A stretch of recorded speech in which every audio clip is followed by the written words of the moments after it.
मुंह खोल। 6, 7, मुंह 8 खोल।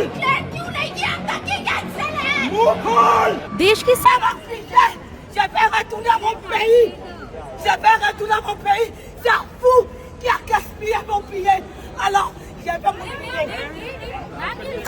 J'ai fait mon billet. J'ai fait mon billet. J'ai fait.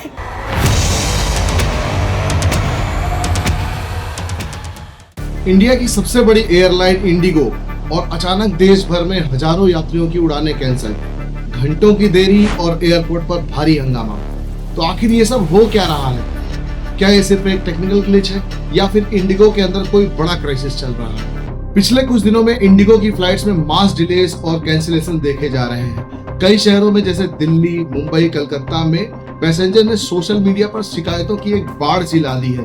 हमने बहुत सारे इंस्टाग्राम पर वीडियो देखे और यूट्यूब पर भी काफी सारी चीजें आ रही हैं कि इस तरीके के वीडियोस लगातार फ्लडेड होते जा रहे हैं, जिसमें कस्टमर कंप्लेंट कर रहे हैं अलग अलग तरीके से और पैसेंजर्स का गुस्सा भी बहुत ज्यादा इसमें देखा जा रहा है।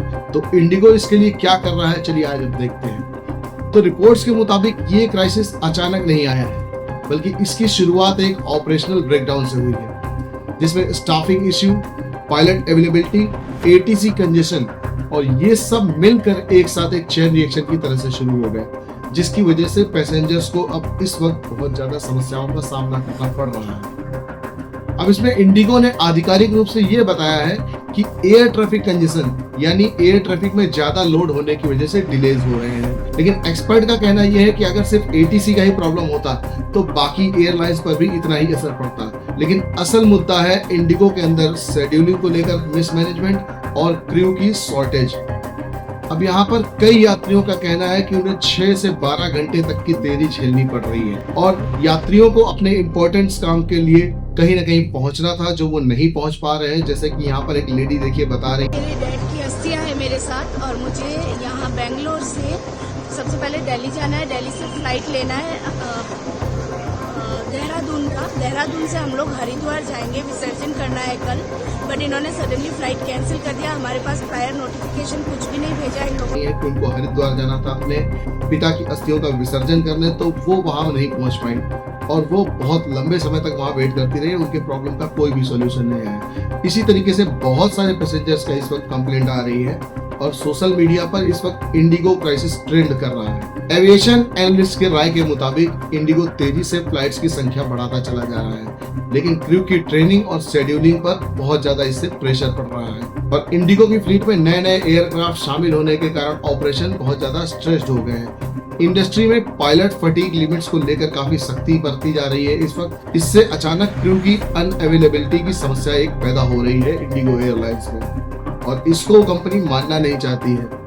वो अलग अलग बहाने दे रही है, लेकिन इस समस्या का समाधान करने के ऊपर कोई भी सॉल्यूशन नहीं ला रही है और कंपनी ने डीजीसीए से थोड़ी मोहलत मांगी है फरवरी तक की कि आप हमें मोहलत दीजिए ताकि हम अपने ऑपरेशंस को थोड़ा सा सुधार सके और इसको स्टेबलाइज किया जा सके। तब इंडिगो ने ये कहा है कि फ्लाइट शेड्यूल्स को स्टेबलाइज किया जा रहा है, क्रू की रीपोस्टिंग हो रही है, पैसेंजर को रिफंड्स किए जा रहे हैं और फ्री रिशेड्यूलिंग किया जा रहा है। डीजीसीए ने भी एयरलाइन से एक बहुत ही डिटेल्ड रिपोर्ट मांगी है कि इस समस्या के बारे में आप हमें बताइए कि ये सब कैसे हो रहा है अचानक से। देखिए, ये सारी जो समस्याएं हैं कहीं ना कहीं एक मोनोपोली की वजह से हो रही है। इंडिया में इंडिगो के पास 60% मार्केट शेयर है एविएशन इंडस्ट्री का और इंडिया में मोनोपोली भी नहीं बोल सकते, ड्यूओपोली है। जैसे कि आप देखिए कि एक इंडिगो एयरलाइंस है जिसके पास 60% शेयर्स हैं और इसके बाद सेकंड नंबर पर आता है एयर इंडिया। तो ये दो एयरलाइंस मिलकर ही पूरे एविएशन सिस्टम को चला रही हैं और एक्सपर्ट का इसमें यह भी कहना है कि इस इंसिडेंट से पता चलता है कि भारत की एविएशन सिस्टम में अभी भी बफर कैपेसिटी कम है।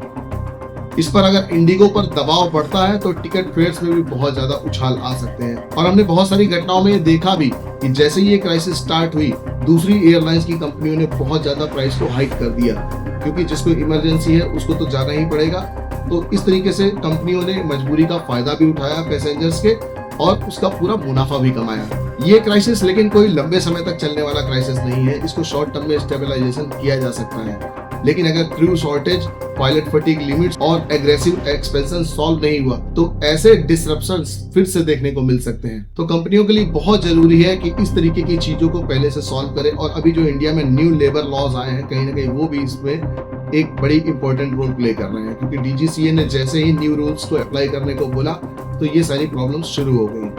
अब इंडिगो सिर्फ एक एयरलाइन नहीं है, ये भारत की एविएशन स्पाइन है, क्योंकि मार्केट का 60% शेयर इसी के पास है और ये स्पाइन में अगर थोड़ी भी दरार आती है तो पूरा का पूरा सिस्टम हिल जाता है। अब आप ही बताइए कि क्या सिर्फ एक टेम्परेरी ग्लिच है या इससे कुछ बड़ा होने की संभावना है हमारे देश में? आपको क्या लगता है? राय अपनी कमेंट में जरूर बताइएगा। इसी के अलावा एक चीज और है, जिस तरीके से इंडिगो को मोनोपोली दी गई है एविएशन मार्केट में, उसी तरीके से एयरपोर्ट ऑपरेशन में भी कहीं ना कहीं आप देखिए कि एक कंपनी का वर्चस्व है, जो है अडानी एंटरप्राइज। तो मोनोपोली की वजह से देखिए इस तरीके की क्राइसिस आ सकती है कि एक ही कंपनी पर आपने सब कुछ लगा दिया दांव, और उसके बाद अगर वो कंपनी में कहीं ना कहीं कोई फेलियर हुआ किसी न किसी रीजन से, तो उसका सामना जनता को करना पड़ता है, उन सारी समस्याओं को जनता को ही झेलना पड़ता है।